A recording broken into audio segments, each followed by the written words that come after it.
نماز ادا کرنے کے 10 فوائد۔ نمبر 1، اللہ تعالیٰ کی رضا حاصل ہوتی ہے۔ نمبر 2، چہرے پر نور اور دل کو سکون حاصل ہوتا ہے۔ نمبر 3، جسم کو راحت ملتی ہے۔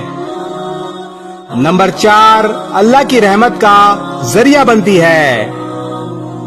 نمبر 5، بے حیائی اور برے کاموں سے چھٹکارا ملتا ہے۔ نمبر 6، رزق میں کشادگی یعنی اضافہ ہوتا ہے۔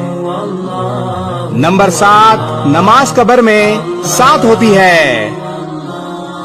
نمبر 8، نامہ اعمال میں وزنی ہوتی ہے۔ نمبر 9، جنت میں داخلے کا سبب بنتی ہے۔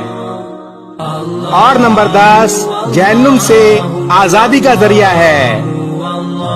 اللہ تبارک و تعالی ہمیں 5 وقت نماز ادا کرنے کی توفیق عطا فرمائے، آمین۔ اس ویڈیو کو شیئر ضرور کریں، ہو سکتا ہے آپ کے ایک شیئر سے یہ بات کسی کے دل میں اتر جائے۔